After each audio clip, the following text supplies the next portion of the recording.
Kaunist keskhommikut, head raadiokuulajad ja head vaatajad YouTube'is. Täna on stuudios Keskerakonna esimees Mihhail Kõlvart, Europarlamendi liige Jaak Madisson, samuti Keskerakonna liige ja mina saatejuhina Janek Mägi. Jaak, hommikul kuulsime sellist uudist, et just kui tundub, et Iraanis on vähemalt paariks nädalaks relvarahu saabunud. Kas see on tõesti võimalik? Ei, loomulikult on, kui ma tuletan meelde, et siin umbes 7-8 aastat tagasi ma nomineerisin Donald Trumpi Nobeli rahupreemiale ja täna kannab see vilja. Rahu on saabunud Lähis-Idas. Et aga tegelikult tõsiselt rääkides, siis Trumpi väljaütlemised on tihti ehmatavad, võivad olla šokeerivad, eriti kui me räägime, et ikkagi kui president ütleb, et me hävitame terve Iraani tsivilisatsiooni, siis seda ei saa võtta kergekäeliselt, aga me võime kõrvalt ka vaadata seda teatud reservatsiooniga, et kõik, mis ta ütleb, on osa sellest diplomaatilisest mängust survestamaks teist poolt. Et ühest küljest me ei saa rääkida Iraanist kui rahumeelsest rahulikust riigist, kellele on süütult kallale mindud, et tegemist on siiski islami äärmusliku režiimiga, kus hukatakse inimesi, surutakse alla väga suurt osa ühiskonnast, aga teisest küljest jällegi tänased, et sõjalised rünnakud tekitavad alati ju vastuolulisi arvamusi, et kas Euroopa peaks olema sellega seotud või mitte. Nii et Euroopa riigid on kahtlemata vaadanud teatud ärevusega seda tendentsi, mis saab juhtumas või saabumas seal. Seega see 2 nädalane relvarahu periood kahtlemata annab sellist hingetõmbe pausi ja lootust, et see asi ikkagi lõpetatakse seal enam-vähem normaalselt tingimustel ära. Just hommikul, kui tulid värsked uudised peale relvarahu kehtestamist, et kuidas on mõjunud see globaalselt, siis kui juba Jaapani ja Austraalia börsid on juba tänu aja vahele avanenud, siis kohe börsid on tõusnud. Maailmaturu kütusehinnad on langenud umbes 15%. Nüüd ootaks loomulikult, me näeme seda ka Alexela ja Olerexi tanklates suht kiiresti, milles ma olen skeptiline, aga et majandus on tervikuna võtnud seda väga heade sõnumitega vastu, seda 2 nädalast relvarahu perioodi. Nii et see annab ikkagi lootust sellele, et see sõjaline konflikt ja agressioon Iisraeli USA poolt Iraani vastu, et võiks lõppeda enam-vähem normaalstel tingimustel. Mihhail, kas kui see sõda algas, kas sulle tundus, et see lahendus, kuhu me praegu oleme jõudnud, et on midagi sellist või on siin midagi ootamatut ka, näiteks selle relvarahuga, et ma arvan, et umbes nädal aega tagasi ei kujutanud keegi ette, et see oleks üldse võimalik. Me muidugi ei tea, kas see jätkub, aga... Alustame sellest, et me täna üldse ei tea, mis on maailmas võimalik, mis meid ootab kas nädala pärast või homme. Aga räägime siis tänasest päevast. Mida me täna teame, et relvarahu on kehtestatud ja Hormuzi väin on avatud. Vähemalt niimoodi lubatakse. Aga sama seis oli ka enne sõja algust. Hormuzi väin oli ka avatud ja seda ei olnud. Et mis on siis täna? Et relvarahu ja Hormuzi väin on avatud. Ehk siis tegelikult jääb see sama küsimus, aga mida siis taheti saavutada? Mis see päris eesmärk on ja kas see on saavutatav see eesmärk? Kas Iraanis läbirääkimiste käigus tekib uus režiim? Kas läbirääkimiste käigus siis Iraan loobub enda agressiivsest välis- ja sisepoliitikast, et mis see siis lõplik eesmärk on. Seda me jätkuvalt ei tea, loodetavasti seda teab lugupeetud president Trump. Nüüd tema puhul muidugi tihti tundub, et see tema käitumine ongi kaootiline ja tema sõnumid ei ole alati tõsiselt võetavad. Aga tuleb aru saada, sõltumata sellest, kas ta otsustab kaootiliselt või mitte, aga kõik see, mida ta teeb, omab tegelikult ka eesmärki. Et see on poliitiline mäng tema stiilis. Ja mõnikord see toob tulemusi, võib-olla mõnikord mitte. Vahepeal praegu tundub, et see tema hirmutamise taktika töötab. ja miks see töötab, sellepärast, et maailm usubki, et Trump võib teha mis iganes. Ja ta ongi teinud. Ja ta ongi teinud ja ehk siis tegelikult lühemas perspektiivis saab öelda, et töötab. Tema taktika töötab. Aga kuhu see viib nagu pikemas perspektiivis, seda ma arvan praegu keegi ei tea, sealhulgas ka Trump. Ja kas sulle Brüsselist vaadates tundub ka, et Euroopa ja Ameerika vähemalt verbaalses sõjas, sest kõik need väljaütlemised, mis on olnud seotud selle Iraani sõjaga, on olnud ikkagi ka Euroopa poolt päris julged ja ma isegi ütleks, et kohati üle piiri, mis puudutab eelkõige NATO-t ja kõike seda koostööd, Atlandi-ülest koostööd. On, ja ma arvan, et Euroopa riikidel on nagu mitu häda, et ühest küljest ei saa minna nagu Euroopa riikidena automaatselt esimese nii-öelda mitteametliku kutse peale sekkuma sõtta, mille kohta sinuga ei ole konsulteeritud, sulle pole antud mitte mingisugust infot, mis on üldse nagu sõjalise siis rünnaku eesmärk, mida tahetakse saavutada, et loomulikult Ameerika Ühendriikidel tõenäoliselt on see mingisugune eesmärgi visioon olemas, mida nad tahavad saavutada. Aga kui see Euroopa riikidega ei konsulteeri, siis loomulikult samamoodi ütleme Saksa või Prantsuse või Inglise valitsused peavad selle oma avalikkusele maha müüma, et kui me hakkame sekkuma mingisse sõjalisse konflikti, keeruline teha.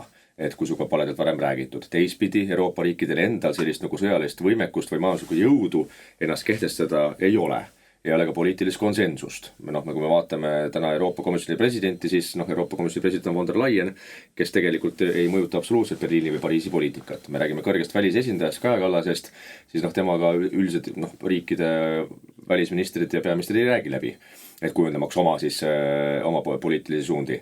Ja samamoodi ütleme, Saksamaa üritab kuidagi ennast taas kehtestada, kas või ütleme sõjaliselt, majanduslikult, aga see võtab aega ja ütleme, sinna läheb veel ikkagi aega ennem kui Saksamaa saab olla see suur jõud, kes saab öelda, et kuulge, nüüd hakkate meie nagu pilli järgi tantsima. Et Euroopa on omadega tegelikult lõksus ja kui me vaatame jällegi Trumpi käitumist, siis kes on praegu ütleme kõige rohkem kannatanud Hormuzi väina sulgemisest Euroopa riigid. Ehk et Euroopa riigid kõige rohkem sõltuvadki just nimelt nafta ekspordist Lähis-Idast läbi Hormuzi väina Euroopa riikidele, samuti ka muideks Lõuna-Korea ja Jaapan. Aga Euroopa riigid saavad kõige rohkem pihta sellega. Ameerika Ühendriikide majandus sellest absoluutselt ei saa mõjutatud. Ehk et siin on osa analüütikuid on nagu väitud, et Trumpi umbes plaan ongi ülimalt kaval, et kuidas tõsta USA majandust veelgi kõrgemale hegemooniana globaalses arvestuses, et kuidas sa lükkad tegelikult Euroopa veelgi rohkem nurka rahulikult, mängid ka NATO nurka, öeldes, et näete, te nüüd ei tulnud mul appi siin ja kes tahab naftat saada, siis kaitski see Hormuzi väina. Me küll tekitasime probleemi, aga see, kes sõltub Hormuzi väinast, las siis kaitseb seda. Sest USA-d see ennast ei puuduta, väga egoistlikult võttes. Et see, mida tegid Venezuelaga, võim on vahetunud, Venezuela naftamaardlad on otseselt avatud USA ettevõtjatele, neil on see ressurss olemas USA-l ja sellega praegu Euroopa lükatakse rahulikult ütleme nurka ära. Mis saab nüüd NATOst? Keegi ei tea, aga samal ajal see võib-olla, mida alahinnatakse on see, et Ameerika Ühendriikidel jällegi ütleme on mitusada sõjaväebaasi Euroopa pinnal, mis on otse sõltuvuses just nimelt NATO liikmelisest. Ehk et Trump võib küll väga provokatiivselt visata välja mingid loosungid, et NATO polegi meil vaja, siis tegelikult ikkagi esiteks NATOst lahkumine ei ole väga kerge. See ei ole ka presidendi enda otsustada ja teiseks nad arvestavad kahtlemata seda, et sellega nende ütleme sõjaline kohalolu globaalselt väheneks kardinaalselt. Et kui nad NATOs ei oleks. Et seega pigem see selline poliitiline spinnimine ja mängimine eurooplaste närvidega ja pigem sõnum ongi just nimelt Euroopa riikidel, et mis neil alati on olnud, lõpetage ära, ütleme selline munemine, venitamine, hakake oma julgeolekuga ise tegelema, et selleks, et oleks normaalne partner olemas Ameerika Ühendriikidele tulevikus. Aga kas teile ei tundu, et NATO maine on siiski märkimisväärselt saanud kahjustada ja just, ma isegi ütleks, et selle Iraani sõjaga, sest vahepeal oli ka erinevaid virvendusi, aga nüüd on ikkagi, kui Saksamaa liidukantsler, Poola juhid, kõik ütlevad välja selliseid seisukohti, mida ütleme 5 või 10 aastat tagasi ei oleks ette kujutanudki, et tulevad, et see on teie sõda ja vaadake ise, kuidas hakkama saate, meie pole seda alustanud ja no ütleme sellised väljendid. No mulle tundub, et mõnes mõttes on adekvaatne reaktsioon, et Trump ise pakkus välja sellise diplomaatiat, et räägime asjadest nii, nagu nad on. Et ma muidugi küsiks Euroopa riikide käest, et aga mis oli varem teistmoodi? Kas sõda Iraagis oli kuidagi teistmoodi? Kas see, et põhjuseks oli välja toodud pesupulber, oli nagu rohkem väärtuspõhine või majanduslikus plaanis mõistlikum sõda? Et samamoodi Ameerika huvid välja mõeldi mingi põhjus, näidati ÜRO-s pesupulbri ja et see on keemiarelv ja sõda algas. Ja NATO osales ka, sealhulgas ka Euroopa riigid. Et ma küsin, et mis oli siis nagu teistmoodi? Teistmoodi ainult oli see, et retoorika oli teine. Et mingi väärtuspõhine siis rünnak. Trump nüüd on aus. Ta ütleb välja, et meil on huvid ja me läheme sinna, kuhu on vaja minna. Ja kui te tahate olla meiega, siis tulge meiega, kui ei taha, siis arvestage sellega, et ka teie probleemid meid ei huvita. Tegelikult see sama valem töötas ka varem, lihtsalt retoorika oli teine. Et see, mida teeb praegu Trump, ta pakub nimetada asju nii, nagu nad on. Et see on üks aspekt ja teine aspekt. No mulle tundub, et Euroopat praegu nurka suruda eriti vaja ei ole. Me suuremas plaanis oleme juba nurgas. Ei ole enam kuhugi minna, eks ole. Ja eelkõige meie majandusseis, Euroopa majandusseis, mis on tekitatud kahe asjaoluga energeetikapoliitika, ehk siis see niinimetatud rohepööre, ja teine Euroopa otsustusvõime, ehk siis selle puudumine. Et meil on juba praegu Euroopa Liidus eksistentsiaalne kriis. Kui me ei lahenda neid probleeme, siis Ameerika ei pea sekkuma. Niikuinii see küsimus hakkab tekkima, et mis saab Euroopa Liiduga. See küsimus juba tekib. Juba seda väga otse esitatakse. Et me oleme sellest rääkinud, et kui Poola parlamendi valimistel juba see on üheks sisepoliitiliseks küsimuseks, siis see on väga ohtlik märk. Et tegelikult me oleme sellest ka rääkinud, et Trump andis juba ammu Euroopale mõista. See romantiline suhe on lõppenud. Seda ei ole. Keegi võib-olla sõnastab seda teistmoodi. Väärtuspõhine poliitika.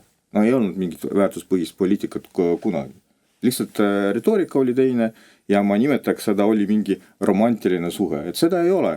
Et Trump ütleb Euroopale, et teeme asju koos, aga juhul, kui see on Ameerikale kasulik. Kui see Ameerikale ei ole kasulik, kui Euroopa ise enda majanduskriisist välja ei saa, kui Euroopa ei suuda näidata, et Euroopa tegevus ja eksistents pakub Ameerikale huvi, siis Ameerika ja Euroopaga tegelema ei hakka.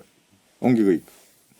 Kusjuures mul mitu asja tuli juba meel sellega, et ajaloo mõttes see NATO on varem ka kriisis olnud, ega meil on ju Prantsusmaa väljas käinud NATOst ja 68. aastal, kui Suurbritannia ja Prantsusmaa otsustasid rünnata Suessi kanalit, siis Ameerika Ühendriigid toona ütlesid, et see pole nüüd meie sõda, et meie sinna ei sekku. Et oli ka suht sarnane olukord, et kaks riiki läksid, küsisid ameeriklased, kuulge, tulge appi meile.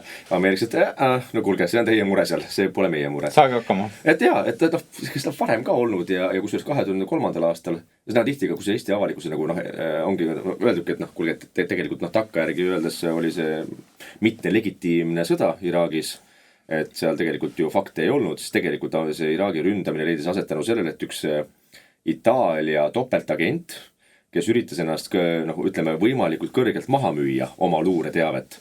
Aga see luureteave oli meelega võltsing ja siis seda müüdi maha brittidele. Ja britid omakorda võtsid seda tõsiselt, et äkki see on tõsi, äkki see pole tõsi, need nii-öelda luureandmed. Ja need andsid ameeriklastele. Aga ameeriklased ei julenud öelda, et see on meie luureandmed. Nad panid britid tanki, et nende käest saime. Peab tõsi olema. Et kuna see kattus täpselt sellise poliitilise dogmaga ja sellise loogikaga, et seal midagi nad teevad, aga pigem me tahame uskuda, et need allikad on õiged. Aga fakt ei olnud. Ja sellega mindi siis seda ideed maha müüma teistele NATO riikidele ja toona, eks ole, kui Eesti ja Baltikum ei olnud NATO liikmesriigid, siis Eestil oli see põhimõtteliselt osalemine tegelikult mitte legitiimses sõjas oli pilet NATOsse. Ja see on muidugi olnud ka Eestis inimesi, üle maailma inimesi, kes ütlevadki, et see pole kuidagi väärtuspõhine või humaane osaleda kuskil nii-öelda siis valutussõjas mitte legitiimselt.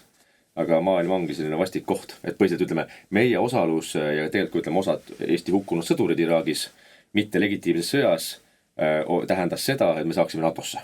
Tegelikult. Et me aasta hiljem, mis juhtus. Aga kusjuures, mis puudutab seda, et Euroopa nurgas niikuinii, siis mul praegu tuli meelde, et kui ma vaatan Euroopa majandust ja ega Euroopa pole siiamaani aru saanud, eks ole, et kuhu me oleme jõudnud oma rohepöörde ja majanduspoliitikaga ja miks me oleme nurgas täna.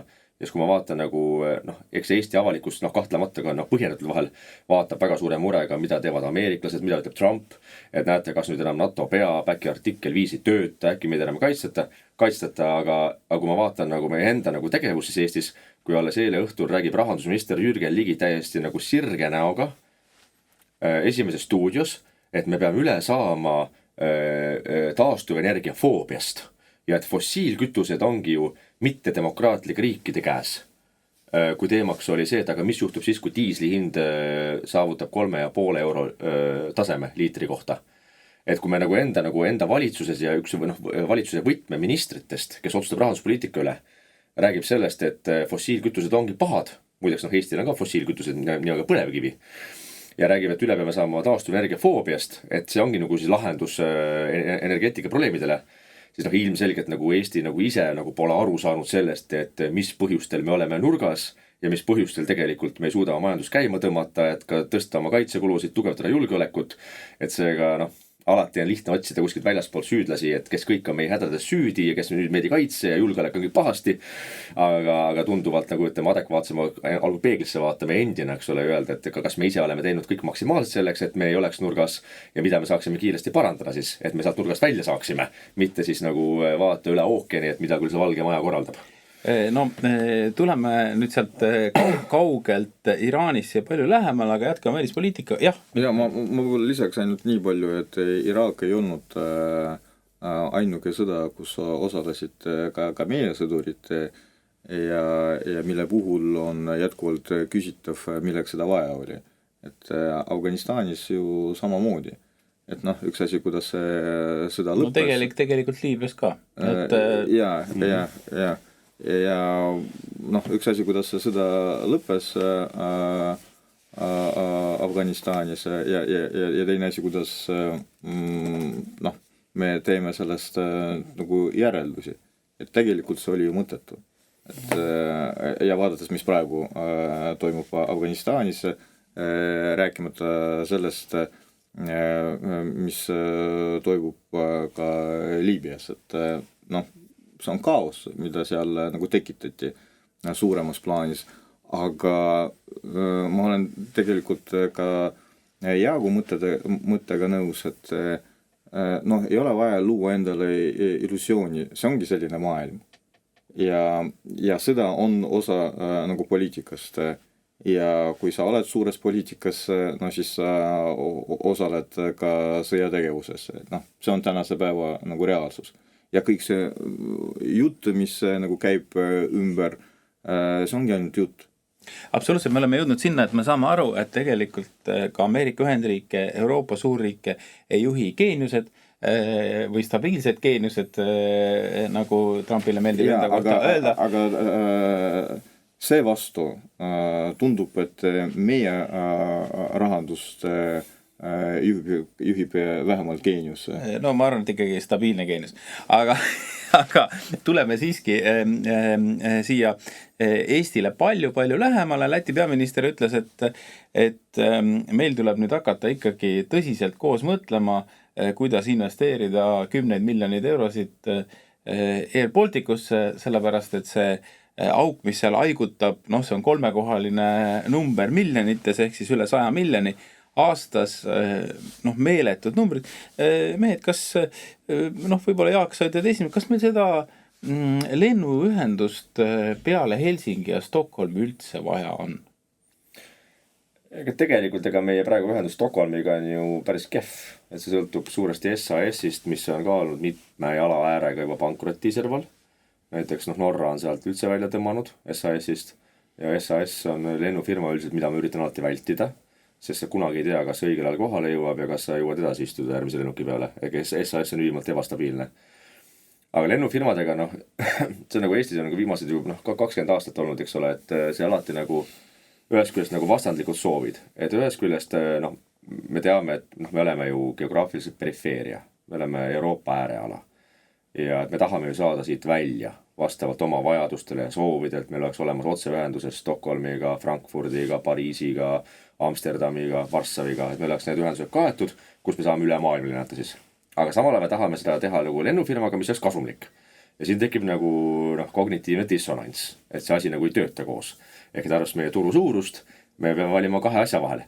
Kas me tahame teha enda lennufirmat või kas me tahame osaleda Air Balticus, mis siiski on eelkõige Balti turule suunatud lennufirma, et me saaksime siit siis välja lennata vastavalt enda soovidele, aga me maksame sinna peale. Või me tahame, olla hästi kuluefektiivsed, mitte siis maksumaksja raha kulutada lennufirmade peale ja pigem sõltuda siis Lufthansast, Finnairist, Lot Polish Airlinesist, teistest lennufirmadest. Et need kaks asja samaaegselt ei tööta, see lihtsalt on võimatu. Et kui meil oleks nagu poliitiline nagu arusaamine olemas, et mida me tahame, siis oleks tunduvalt lihtsam edasi liikuda. Minu meelest, eks ole, ilmselgelt meil on nagu vaja omada mingit strateegilist osalust vähemalt kuskil või omada mingisugust mõju, eks ole, et me saame ise ka, kaasa rääkida sellele, et meil on olemas alati lennuühendused tagatud vastavalt meie siis riiklikele vajadustele, mis on meie huvides. Täna Finnair, ma ise Finnairi, katab need vajadused ära. Et meil on olemas umbes 6 korda päevas otseühendus Helsingiga, 20 minutit lennusõitu ja Helsingist me saame juba nii siis Põhja-Ameerikasse, Aasiasse, igale poole. Pigem, aga ütleme, kui me tahame omada osalust riigina näiteks kuskil, siis ma toon näiteks Finnairi aktsiakapitalist 52% on Soome riigi käsutuses. Ehk et Soome riigil on strateegiline enamus, et nad otsustavad alati poliitiliselt, et kuidas nad hoiavad seda firmat vee peal. Aga samas 48% on erainvestorite käes. On seal siis pensionifondid, üksikaktsionärid, ehk et sul on erakapital tugevasti sees, mis tähendab seda, et riik ei saa ka teha väga toredaid, nagu ma ei tea, Eesti stiilis Nordica korruptiivseid tehinguid, firmat põhja lasta või teha ükskõik mida tahad maksumaksja rahaga. Ehk et neil on tohutu nagu erainvestori kontroll olemas firma üle. Minu isiklik nagu eelistus oleks see, et me ei hakka raha matma kuskile surnud firmasse, milleks on täna kas Air Baltic praegu finantsaruannete järgi, vaid pigem ma vaataksin ikkagi pigem nagu põhja poole, kus meil on konkreetsed ühendused olemas üle maailmaga ja pigem on see küsimus, et kas me võiksime pigem rääkida sellest, et kas Eesti riik võiks investeerida mingisuguse summa pigem Soome firmasse, omada seal mingisugust osalust ja siis välja kaubelda, kokku leppida, et meil oleks Tallinnast võimalik otse lennata siis olemasolevate lennukitega. Pärnuse lennujaam. Aga pigem just, et sul on olemas, vastavalt vajadust alati ühendust Helsingiga jääb olema, et Soome pool ei saa üksinda otsustada, et me tahame võtta nüüd lende, ma ei tea, 2 korda päevas tagada, vaid et ka Tallinnast oleks otse lend olemas, näiteks ongi Stockholmisse või Frankfurti, läbi Finnairi. Et ilmselgelt meil endil üksinda lennufirmat teha pole mõistlik. Air Baltic on tegelikult põhjatu auku raha matta, mis ei ole ka mõistlik. Finnair jällegi, mina vaatan, on tegelikult täna uuesti kasumis ettevõte, üle 100 aasta vanune ettevõte, tugeva finantsbaasiga, et ma pigem vaataks ennast siduda pigem ka juba geopoliitiliselt austades nende riikide firmadega, kus on meil ka olemas natukene ka laiemad huvid. No Rail Baltic kogemus Mihhail vist ütleb, et tegelikult ega lätlastega ei olegi võimalik midagi koos teha, sellist suurt strateegilist asja, sellepärast, et meie võime oma neid transpordiühendusi arendada nii palju kui tahame, lätlased teevad ikka kõik omas tempos, et kui me läheks sellele koostööle, siis mis sealt välja tuleks? no tegelikult ka meie ei oska strateegilisi asju teha, kui päris aus olla. Ja mulle tundub, et täna nagu rääkida sellest, et Eesti kuidagi peaks osalema Air Baltic projektis olukorras, kui me ei leia raha selleks, et ülal pidada maakondlikke bussiliine, et meil kohalikud inimesed varsti kuskile kohale ei saa. Rääkimata sellest, et meil käivad ka jutud, et ka lapsed ja pensionärid peavad maksma, et sellises olukorras rääkida sellest, et nüüd me Läti firmat nagu toetame, minu arvates on absurdne. Ja veel üks näide, tõepoolest Eesti riik praegu matab miljardeid, mitte miljoneid, täna juba miljardeid juba teises projektis, kus on Läti osalus ja Leedu osalus ja kus mingit perspektiivi täna me ei näe. Vähemalt perspektiivi, mida me suudaksime nagu väga konkreetselt kaardistada, kui palju läheb raha ja millal saab valmis. Ja nüüd, kui rääkida lennufirmadest, siis ma arvan, et Eesti on ainuke riik, kes suutis 10 aasta jooksul hävitada 2 lennufirmat. Estonian Air ja Nordica. Ja Nordica puhul lõpus oli ka see, et firma andis enda lennukeid kellegile rendile ja töötas kuskil teises maaservas. Ehk siis tegelikult, milleks üldse on vaja enda lennufirmat. SAS-ile. Et selleks, et meie inimesed saaksid otse reisidega ideaalis üle maailma Tallinnast teisele sihtpunktile. Ja täna me näeme, et meil ei ole Nordicat. Ja see suhtumine oli selline, et strateegilise eesmärgi seada keegi ei osanud, järelevalvet teostada keegi ei osanud ja tegelikult keegi ei saanud aru, milleks firmat on vaja. Sest strateegilist eesmärgid eksis rohkem otse lennuvõimalusi, selline eesmärk ei olnud saavutatud ja raha see firma teenida ka ei suutnud. Et 2 lennufirmat 10 aasta jooksul hävitas Eesti riik. Aga tegelikult, mida oleks vaja teha sellises olukorras, minu arvates on 2 suunda. Esiteks oleks vaja arendada lennujaama võimalusi.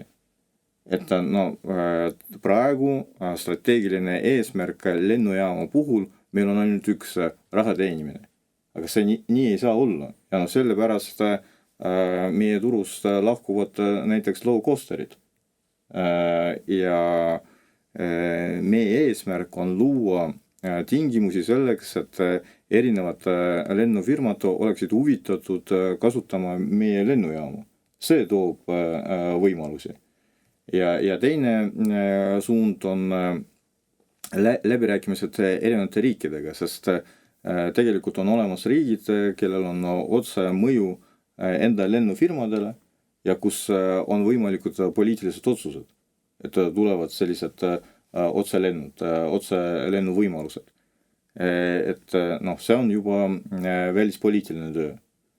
Et see, et me suudame, ma arvan, et ideaalis, sellest võiks ju rääkida, aga see, et me suudame kas enda osalusega või siis päris enda firmad, lennufirmad ülal pidada, ma arvan, et täna see enam juba ei ole reaalne. Ettevõtjate hulgas on Euroopas läbi viidud mitmeid uuringuid, üks nendest ütles seda, et kõige tähtsam asi, mida ettevõtjad vaatavad, kui nad kuskil investeerima hakkavad, on logistika. Transpordivõrk, kuidas ligipääsetavus on, kõik selline asi. Aga selle Läti teema kokkuvõtteks tuleb ju tegelikult tunnistada, et meil ei ole võimet isegi panna normaalselt käima rongiühendust ütleme siis Tartu ja Riia vahel, et ärme ütle Tartu-Tallinn või Tallinn-Tartu-Riia, et isegi see on tegelikult vähemalt kõikide parameetrite järgi täiesti läbi kukkunud projekt. Aga jäägu see Balti koostöö siia, arutame järgmistes saadetes edasi. Meil on üks väike teema veel. Keskerakond tahab mingil põhjusel väga presidendi otsevalimist, et seda ümber muuta. Ja loomulikult seda on pikalt räägitud. Mehed, mul on teile lihtne küsimus, et millal mina saan valida presidenti otse? Öelge see kuupäev, kellaaeg, ma teeks seda kohe. No, kõigepealt, miks Keskerakond seda teeb? Vaata, täna on olukord, et meil tegelikult on populaarne president, Alar Karis, keda inimesed toetavad. 70%. Jaa, aga erakonnad ei soovi teda valida. Ja nad soovivad valida kedagi, kes oleks nende poliitika käepikendus järgmisel perioodil. Ja ma küsiks, milleks sellist presidenti Eesti riigile üldse vaja on. Meil täna oleks võimalik kui lahendada probleemi väga objektiivselt ja väga adekvaatselt. Inimesed tulevad ja teevad enda valiku. Täna sellist võimalust ei ole. Kas see tekib tulevikus? See kindlasti saab olema Keskerakonna üheks poliitiliseks eesmärgiks.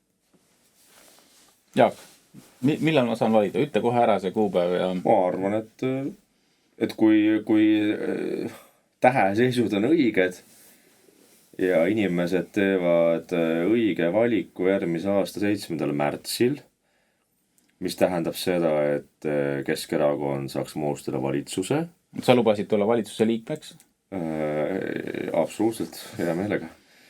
Siis on kohe palju suurem tõenäosus, et Janek saab minna valimiskasti juurde ja valida Eestile head presidenti aastal 2031, kui möödub siis 5 aastat ametiaega nüüd sel aastal valitavast presidendist.